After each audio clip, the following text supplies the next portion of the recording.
Assalamualaikum warahmatullahi wabarakatuh. Orang bertanya kenapa sebenarnya kita perlu belajar sampai ke peringkat tinggi-tinggi, sedangkan kalau tak belajar pun, tak masuk universiti pun boleh buat duit juga. Sebenarnya apa yang saya dapat kongsikan lah sebenarnya, kita kena tanya balik hakikat sebenar kenapa kita nak belajar, dan kenapa contohnya kita masuk ke universiti. Sebab kalau kita sekadar untuk mendapatkan sijil di universiti, dan kemudian kita rasa dengan sijil tu dapat membolehkan kita mendapatkan kerja, itu adalah minda yang konvensional lah, minda yang tradisional, yang mana bila masuk universiti, fikir masuk universiti and then lepas tu boleh dapat kerja. Tetapi sebenarnya hakikatnya sekarang kalau kita tengok, ramai juga yang keluar graduate universiti tapi masih belum dapat kerja, unemployed, masih belum tak susah sebab tak dapat kerja. Jadi saya tahu apa yang saya boleh kongsikan lah sebenarnya. Bila kita masuk universiti dengan niat supaya kita dapat sijil, kemudiannya dapat degree dan kita grad untuk dapat kerja, itu adalah satu tanggapan yang salah. Dan sebenarnya disebabkan minda yang sebegitulah menyebabkan kita susah nak dapat pekerjaan bila kita grad nanti. Kenapa saya boleh katakan demikian sebenarnya? Bila masuk ke universiti dengan mindset bahawa I want to get a job by the time I graduate from the university, kita cuba cari shortcut untuk kita selesaikan perjuangan degree kita tu. Contohnya kita ambil courses yang mudah, yang senang dapat A. Kita tak nak jumpa, kita dengar ada pensyarah-pensyarah yang mungkin pensyarah ni pensyarah yang tough, jadi kita tak nak ambil courses yang related dengan dia, tak nak jumpa dia contohnya. Ataupun kita cari cara yang paling mudah lah supaya sebenarnya I can still get good grades tapi I just want it to be a degree.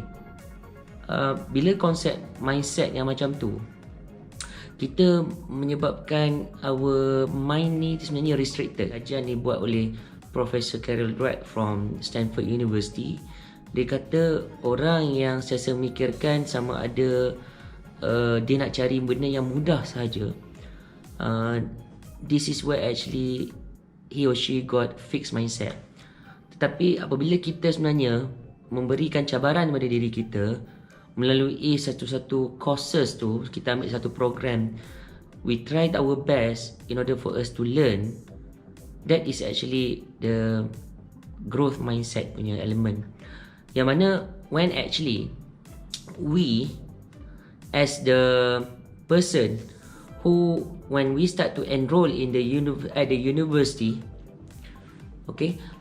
this is where actually kalau kita orang yang ada kita growth mindset, kita akan ambil benda-benda yang susah tu sebagai satu cabaran kepada kita. Kenapa? Sebab yang pertama sekali, bila kita enroll dalam higher education ni, dia membentuk thinking kita. Bila masuk universiti ni is about developing thinking. Itu yang pertama. Yang keduanya is about developing skills. Kalaulah kita buat semua tu secara shortcut, ini menyebabkan kita tak earn the right skills yang sepatutnya kita kena ada.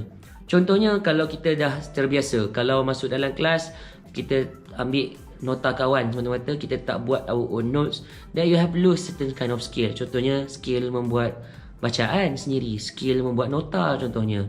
And sometimes when actually it's a group project, and when we don't have the capability to perform, to communicate or to present our ideas, kita just free ride on others. Of course, some of the lecturers will just give you similar grades. Kawan-kawan kita yang buat kerja susah payah tu, dia akan rasa macam dia akan rasa kadang-kadang rasa bengang kita contohnya kan. And then because we share the similar grades and we do nothing much. So itu yang menyebabkan sebenarnya in the long run they will benefit from whatever that they are doing, but we are actually on the losing side. Ini juga menyebabkan kenapa ramai graduan-graduan ni tidak berjaya tidak berjaya memperoleh pekerjaan, kerana mereka tidak mempunyai skill yang diperlukan, yang itulah sepatutnya dibuat diambil masa dia berada kat universiti. And another thing that I would to share is actually when you are trying to run away from taking When you are actually taking courses yang senang ataupun you run away from facing lecturer yang tough contohnya, you will have to remember that bila graduate nanti, keluar daripada university, that is actually inilah some people that you have to meet. You cannot run away from all complicated ataupun orang yang menyusahkan kita. But if let's say actually that you have learned yourself how to treat yourself, how to develop yourself facing difficult people, then actually you'll be able to face this kind of people when you start working after you graduate.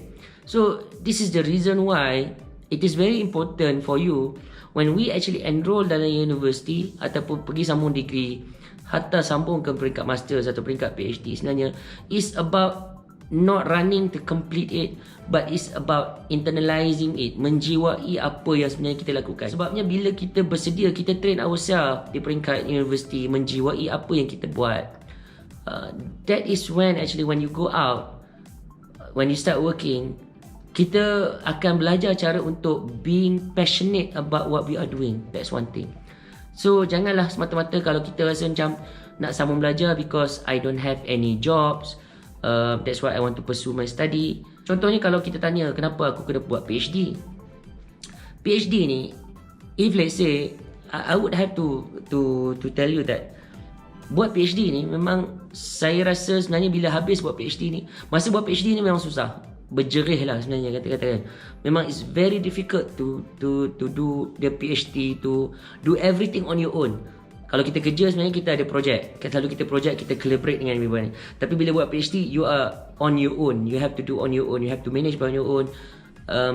Dia perumpamaan dia macam supervisor yang kita ada ni ialah orang yang macam, saya selalu bagi analogi ialah seperti mana kita ni buat PhD.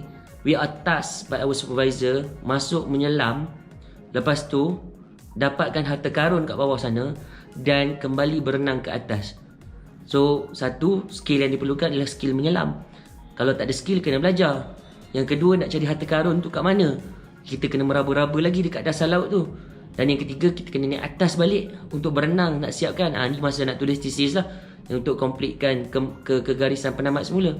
Where's the supervisor? Supervisor sometimes will not, usually dia tak akan menyelam bersama-sama.